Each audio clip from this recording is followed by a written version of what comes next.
right. Our Twitter question of the day, your prediction for the Rockies this season. We have a couple of tweets to get to. This coming from Flem Dog Million. One where you make the postseason.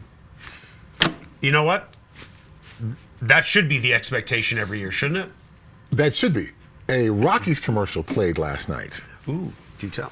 And, I said, oh, what's this going to be? Because Was it one of the funny ones? No, it was a more dramatic, lots of slow motion shots. Okay. It was really based around the fan experience, but they didn't guarantee any championships. No. They didn't. Winning didn't really. No. I don't think the word winning was involved in the commercial at all. No, nor should it be.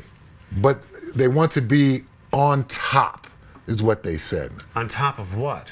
They didn't say.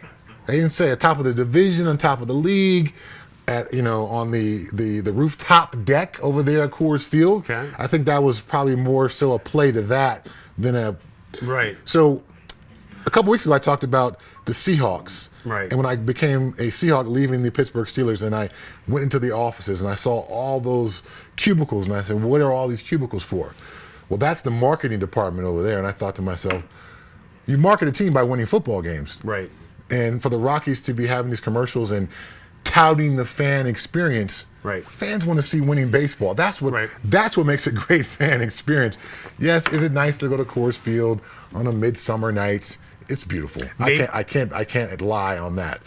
But winning is what the fans really want. Maybe they meant on top of the Diamondbacks, because the Diamondbacks are expected to finish in last place in the division. Right, but I thought the commercial was fascinating because it didn't mention championships or winning. It was like white bread. It filled you up, and there was no nutritional value. Boom. I want to tell you a quick story about, you mentioned the marketing department. Mm-hmm. Longtime marketing director at the Chicago Cubs named John McDonough. Now he's the president of the Chicago Blackhawks. He and I sat in his office and we talked about, marketing of the Cubs. He said, when I got here in about 1983, the bleachers were empty. Nobody went to the games. Mm-hmm. Now, what do you know about Chicago Cubs baseball? It doesn't matter how bad they are. Right. The place is packed all the time. Wrigleyville in 1983 is what Lodo was 25 years ago. Mm-hmm. Not much of anything. Is that fair to say? Fair to say. Okay. So John McDonough decided, I'm going to spend our marketing budget on building up Wrigleyville.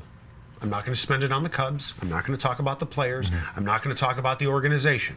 I'm going to talk about come down to Wrigleyville for a great time. And that's when the people started to come.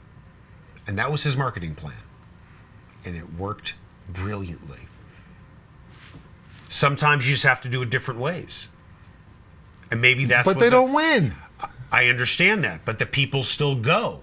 People go to Wrigley. People go to Lodo. You just said it yourself. You want to go down there for a nice evening. Okay. I recognize that there is a certain appeal to Adam Sandler movies. There is a certain appeal? Yes. Nah, if you're under the age of 17, yes. There's a certain appeal. Right. No one would say our entire crew back there. They just giggle knows because all of the Adam Sandler movies. Instantly, things are popping in their heads. Yes, Grown Ups 2 was awesome, man. Yes. I'm not near 17. Yeah. Okay, Happy Gilmore has certain classic moments in it, but okay, all right. But my point is, the Cubs and the Rockies are going for the Adam Sandler thing. Sure. A enjoyable couple hours experience with, as you pointed out, with no depth, no nutritional value, no winning pedigree, no championships behind it. I don't want to be Adam Sandler. I want to be Martin Scorsese. I want to be. I agree. I want to be Coppola. I want to make amazing, iconic movies. Right. I want my teams to be generational winning franchises. You want to be the St. Louis Cardinals, even if you're in a bad area. See, that's what everybody says in Chicago. Because if you remember, within the last 10 years, the White Sox won a World Series. But it's on the south side of Chicago. Mm-hmm. And you don't want to go to the south side of Chicago. Even today, you don't want to go to the south side of Chicago. So what White Sox fans will say about Cubs fans is this. Yeah, everybody goes to see your games, but your team stinks every year. And if we took your team, we moved it to Waukegan, nobody would go. Just like I would say about the Colorado Rockies right now. No disrespect to Arvada, okay? I could pick any city in or suburb outside of Denver. Take Coors Field, put it in Arvada, you're not getting 35,000 people there. No. You're getting all those people there because they want to get drunk or take their families there for a nice night out. And those are really the two things. Right. That's it. All right, our final one, this coming from Rockies Review, 500 they need to get to respectability. The first guy said, got to make the playoffs, or do you look at it as, okay, it has to be baby steps at least? Again, I'd be willing to go for relevance in July. You come out of the All-Star break, and you're somehow, people can talk about you still being in the race, in a possible wild card race. Not in August, even in July, I'd be willing to accept that.